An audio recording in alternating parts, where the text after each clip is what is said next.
What's going on, LA Sparks Weekly? We are back with another episode of your favorite show. And today, the Sparks played the New York Liberty again on this road trip. But this time, they lost 98-88. We've got so much information to talk to you about, and we have a special guest on the show. Keep it locked right here on LA Sparks Weekly.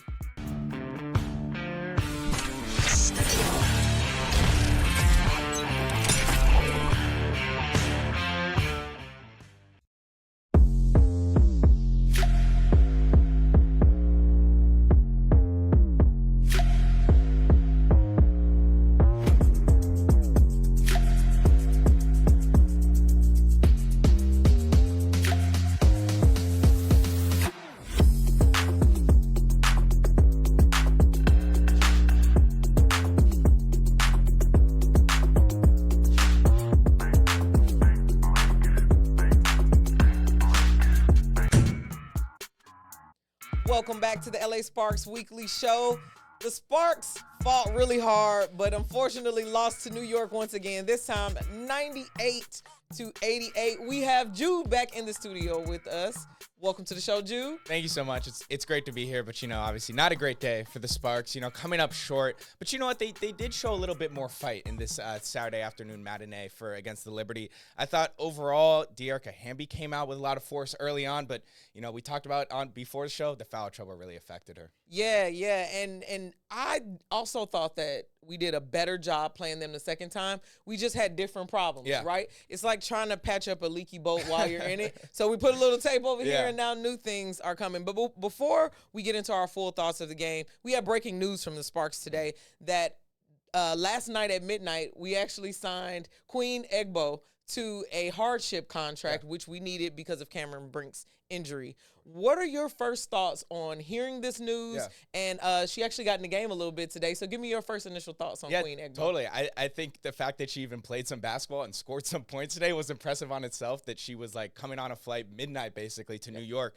I really like her physicality. I think that's something that she's going to bring this team. She's been in the WNBA for 3 years now. But what she really is good is using her body inside the paint and really attacking the rim with force. I think that was something that, as much as we love what Cameron Brink did offensively occasionally, she didn't really attack that rim with force. I think that's what Queen E, which I think we're going to give her that nickname, I think that's what she's going to bring to the Sparks. Same. And I also like the fact that, she came from that Connecticut team because we know now that she's more comfortable playing in a Connecticut kind of setting, which Coach Curt Miller has come from. So I'm guessing that had to do with a little bit. She already knows a lot of the schemes. I'm expecting her to jump right into the fold and come in and score some points here. She only had 3 points today, but she didn't play that many minutes. She had 3 minutes, with 2 points. 2 points. So like you said, she scored a bucket. She played the game. She could contest today. What are your thoughts on Dearica Hamby today? I thought, like I just said, she came out aggressive, and that's what the Sparks needed. They needed that first punch. They've been struggling all season about, coming out really lazy, and not I don't want to say lazy, but kind of slow, right? They let the other team take the first punch. They really came out and said, we're going to take the first punch, and Dearica Hamby led that. You're a big all-star voter. It's double your vote today. Yes, so it is. You guys should make sure to vote for Dearica Hamby today so you can double your vote. I just thought the aggressiveness, there was a great play that she had, it was in the early second quarter where she missed the layup, but then she was able to steal it back and then get the rebound. I just thought the intensity early on, obviously foul trouble was a problem. And one of the things that I noticed on top of what you said was just she didn't get as many rebounds. And that means that Jonquel Jones, of course, in the paint. You've got Stewie in the paint. You've got these bigs in New York and people who are their guards who rebound really well. So that's one thing that they just kind of shut her out. I think we would have got more offensive or defensive rebounds and could have got some extra scoring points there. Also, New York is like crazy in transition. Sabrina Ionescu going crazy. Thornton going crazy from three-point line. There are multiple people. Even JJ had a three. What are your thoughts on us keeping up with those faster scoring teams and playing better transition defense? Yeah, I think the transition defense is something that can come with improvement, and that's through watching film and understanding where to be when you're coming back in transition. I just think the problem with New York is they move the ball so fast. It's one pass, a shot, right? And I think that's what Coach Miller was even talking, and when we were able to hear him mic'd up, in those like huddles is we got to be able to stop those little things, is because that's how they kill you. The other thing for the Sparks is they just weren't making their shots, and it's tough for it to play against a team, New York, who I believe 45%, 46% from three today. Like, it's just, you're gonna have to equalize with your shot making on the other end. Absolutely. And then we have two great coaches, Sandy Brondello over in New York doing her thing, having lost in the finals. They've got that hardship and that hunger, as well as that team chemistry that we just don't have yet here in LA with so many rotating players. So if you are Coach Miller right now, what are you thinking? You know, you got a hardship player that just came off of a flight, doesn't even have a jersey, had to express ship Carly Samuelson's old jersey and sew the duct tape onto the thing so that, you know, we don't even have a custom jersey for her. What are you thinking in your plans to move forward with the team and fix those issues? Yeah, I think chemistry comes with consistency. I think the players, you know, you've got to be honest as a coach. You've got to say, you know what, this is what we're going to do to win. And it's, you know, sometimes maybe your favorite player won't play. So I think finding more consistency in the rotation will create chemistry, because right now it's tough, right? You're throwing out different lineups, and I know there's kind of been a little bit of similarity recently, but it's just it's tough for, you know, especially a starting five to build that consistency when they're not always playing together in the starting lineup. So I think for like Ari McDonald, it's great to see her on the court consistently now. Yeah, and I'm glad you brought that up, because some of our favorite players not our favorite players, but on social media, we were constantly seeing comments. We want to see more Zaya. Zaya has now worked out. We wanted more Ray. Ray has now worked out. So what now for those players who were in our starting lineup? I'm speaking Laisha Clarendon, Lexi Brown, who was out again today because of illness. What does that mean? Kia Nurse hasn't been consistently scoring as she was at the beginning of the season. What does that mean for that version of the starting lineup and now this new iteration? Are we adjusting and adding Zaya to the mix, or are we continuing to let her come off of the bench? Yeah, I think so. I've been vocal in the comments as well. I think it's about, you know, the growth of the young players, and I think that's what Curt Miller has to understand. Right now, the Sparks only 4 wins on the season, 13 losses.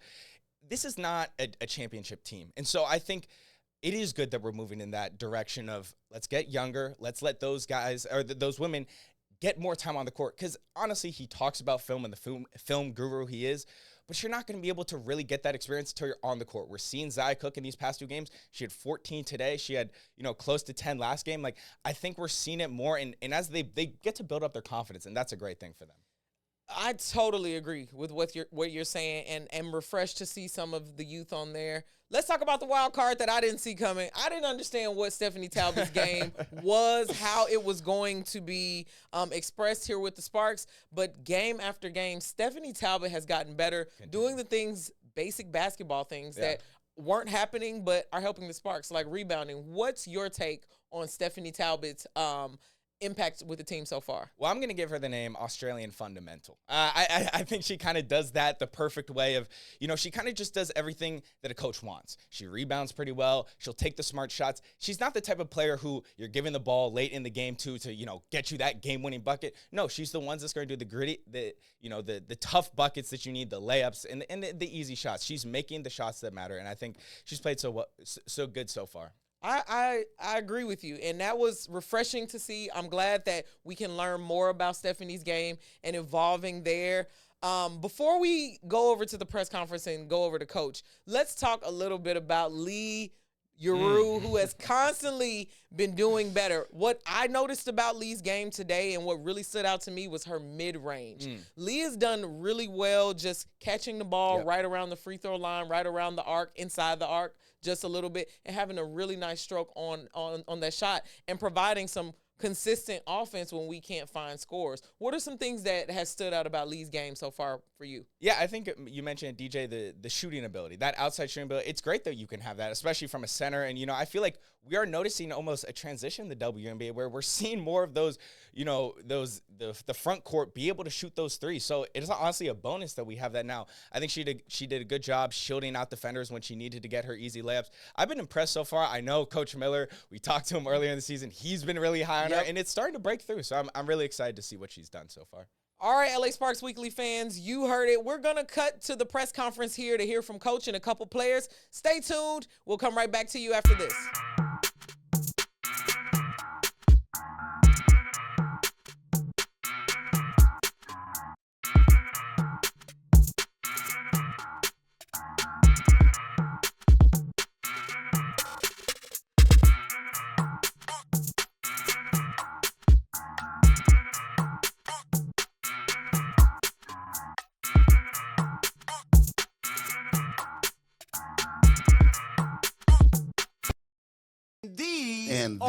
These are the breaks. These are the breaks. You know what it is.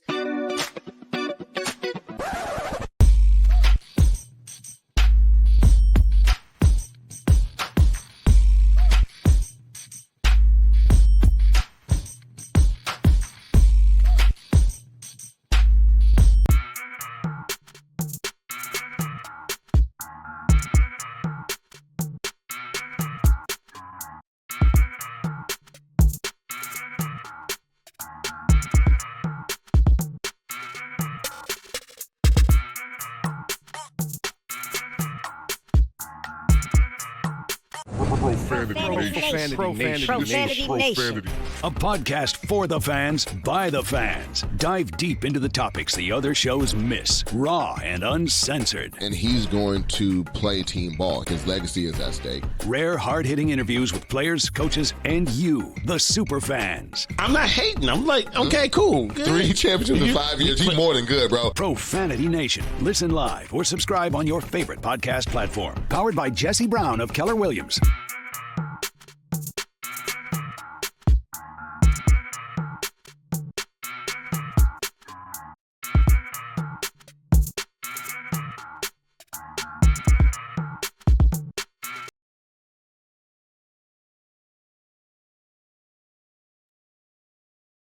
Recording in progress.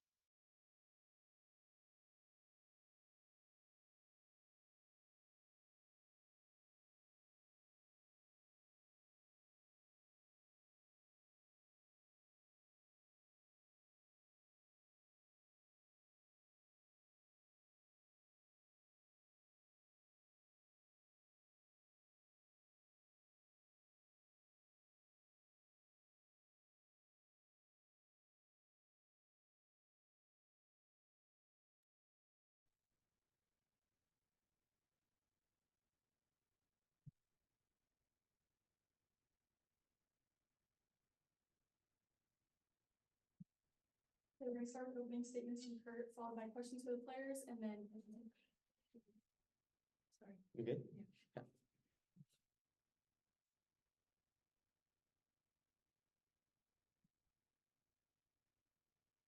Lots of different directions that we can go tonight, but obviously a little bit of a slow start, and then got a tremendous boost by our bench early on, and we're really pleased with Steph Talbot's energy. Had a really big game on both sides of the ball, and her energy was contagious with that second group. Ray Burrell and Zaya, Leja, they all gave us a really big spark, and at one point built as much as an 8-point lead.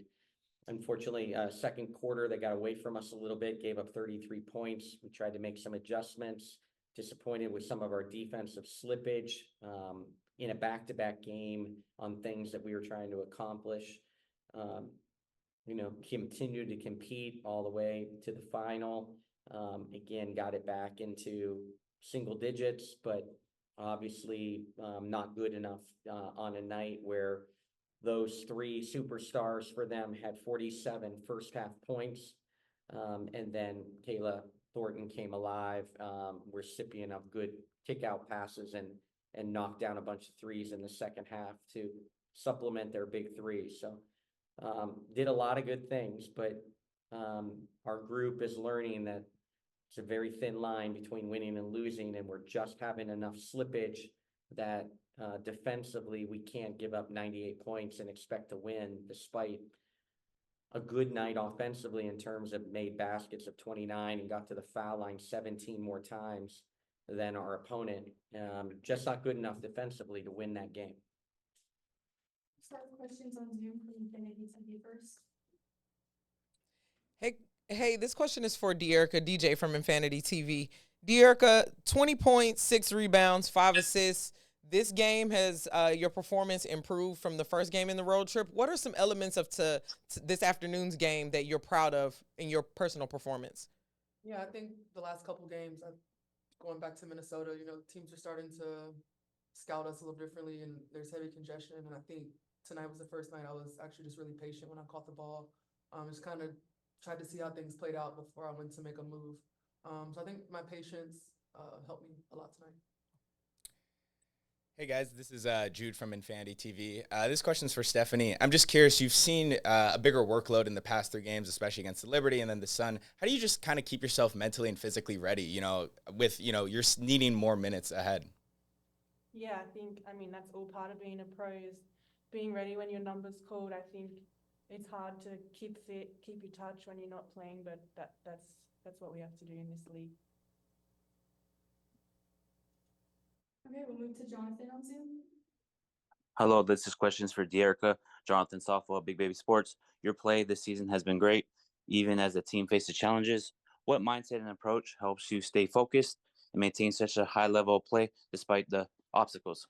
I think, in order for this team to be successful, I have to be at my best every night. And like we know we're kind of rebuilding, but we still want to compete and we have enough to compete. So I just have to bring my best every night. Okay, next question's from Jim Harlan.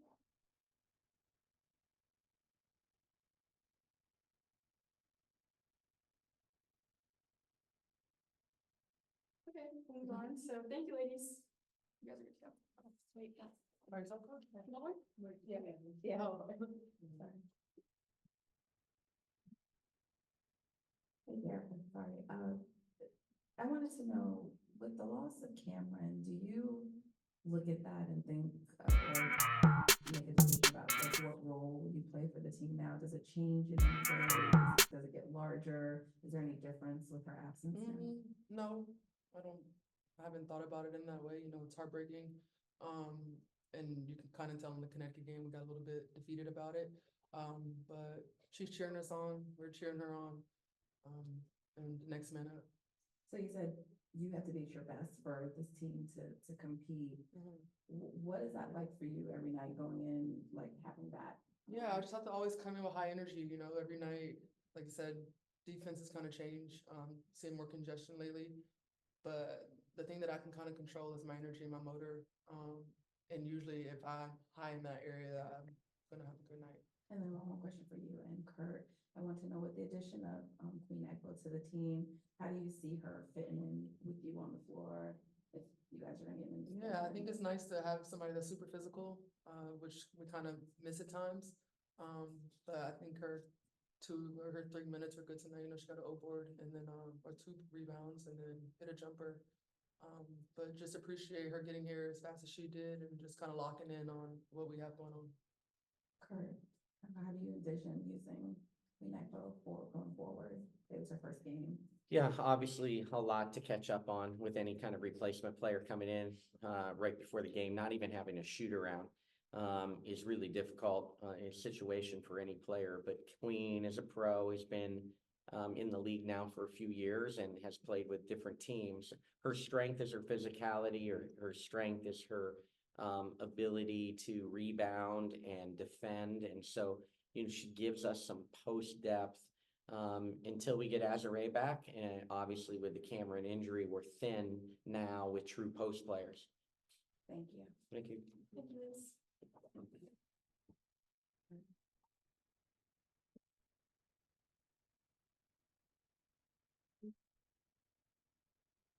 First question for Curt will be from Infanity. Hey, Coach DJ from Infanity TV. We've seen Zia Cooke really come alive here in this series against New York. Can you speak a little bit about her contribution tonight and how you plan to take some of those attributes into the next games moving forward? Yeah, Zia, to her credit, as we've always talked about, the unintended consequence, the illness to Lexi Brown in the rotation as we find minutes for Rikia Jackson as the starting 3. Kia Nurse has been shuffled down to the 2 as Lexi Brown off the bench. With Lexi's injury, Zia, the unintended consequence of an illness is it opens up the opportunity for minutes. And she took advantage of those like she's capable. She's a really talented hunter of the offensive end. She stayed aggressive. She stepped up and found her spots tonight. And again, that's the efficiency we're looking for, going 5 for 10. That's the kind of efficiency that we need out of her, especially at the offensive end. So proud of her that she was ready. That's a real sign in a second-year pro's growth to stay ready. Again, we talk about it all the time. You go from a DNP potentially one night, and tonight she plays nearly 17 minutes. And how you handle that and are ready for those opportunities, says a lot about where you're at in your career. So proud of Zaya. She took advantage of her opportunity here in New York in both games. And it's going to be rewarded because she was ready. So excited for her. I know how desperately she wants this, and just loves this game, and and puts work into this game. So proud of Zaya. Hey, Coach, Jude from Infanity TV. I know it's been a rough road trip, not really seeing any wins in the column so far, but I'm curious about, you've been someone very talkative about growth and wanting to see your players grow. How have you kind of kept that a message on this road trip while the wins aren't stacking up? Just seeing the growth in players like DJ just talked about, Zaya, Ari, that's had a really good performance so far this road trip. How do you kind of keep that a similar message beyond just the wins and losses? Yeah, I think you have to, compartmentalize and show them areas that, we did good things tonight. 29 made baskets, 26 foul shot attempts. Our turnovers were, down, and still felt like we had some turnovers that we can still get rid of. But so, there's growth in some areas. I think both games against New York, we showed stretches of really good offense. More concerning to me is, I've just been fortunate to have some of the best defensive teams over the last 9 years. And, we've hung our hat through the years of my teams with maybe not the most talented offensive teams at times, but incredible defensive teams, and trying to build that kind of mindset with this group. Tonight, we had 7 players in their first year playing with me out of the 10. So it's hard. We're 17 games in. I want us to be better defensively than where we're at right now. But I believe 7 of the 10 players that played tonight are in their first year with me. So, there's obviously some grace that we've got to get better, but there's got to be an urgency with this group to get better. We also are very young. There's a lot of players in their first, second years, or definitely under 3 years. Out of those 10 that played tonight, we got, nearly half probably that are in that boat, that are in their second year, third year or less in this league. So we understand the youth, but there's got to be an urgency of growth at the defensive end. And that's where I shared what we need to have the urgency and the competitiveness to grow faster at the defensive end. And I guess I'll just add on to that. Have you seen that urgency in this road trip? Is that something you've seen, or you're still really wanting more of it? I think, desiring more. Again, I think we did some things well offensively in stretches in both New York games. I thought we did some good things defensively against Connecticut. So we can use those 2 teams as 2 of the 3 best teams in the league as measuring sticks, but it's just not consistent enough, either side of the ball. We've got to find some consistency despite our youth. Though we can turn some of these losses that are within reach into wins. How do you create that urgency? We've got to keep teaching. But then there's also, an element of demanding, and, obviously playing time is something everybody wants. It's the ultimate, the ultimate motivator is everyone wants to be on the floor. So we have these 9 games in 18 days have been really tough. And then emotionally in the middle of it, a really serious injury to, a budding star. So, I just got to keep teaching. At the same time, we've got to demand, and then if that's not working, we can motivate in different ways. We'll move to Ray on Zoom. Hey, Coach. Ray Morali from the Sporting Tribune. You guys have 5 days off, so what's going to be the focus for the team before you guys play in Phoenix? Yeah, there's going to be some days off for this Commissioner Cup break, but we'll get back to work and have a couple practices before Phoenix. So we don't play for multiple days, but we'll get back to work and get a few good practices, really, really important practices in before we go to Phoenix. Okay, last question is going to be from Tyler on Zoom. Hey, Coach, a little bit of an off-topic question, and I know it's not the first time you've coached against Jonquel, but what is it like for you to go up and game plan against her, given all the time spent together? Yeah, we have a great relationship. There's great respect for each other. I watched her. Well, this stat is not talked about enough. She's the lowest drafted player in the history of the WNBA to become an MVP. It's not talked about enough, and it shows that she's earned everything that she's got, and she's an incredible player, even better person. I loved our time together. We laughed, we celebrated tons of success, her individual success, our team success. We cried in those Game 5 losses in the championships because we were just so close to hoisting that trophy together. So we will be bonded for life. And so I'm a genuine fan. She was making fun of me the other night in the first game. She was rewatching the game and screenshotted when I was literally trying to guard her from the sideline. And we laughed about it. Still, that's the kind of relationship that we had, that she was hitting me up in between these two games. So again, there's incredible amount of respect, love her to death. I hope she gets everything she ever dreamed of, because she's that person. She is that human. So I can't say enough great things about JJ, and wish her, all the flowers she deserves and gets. Thank you, Coach. Thank you, Coach. Thank you.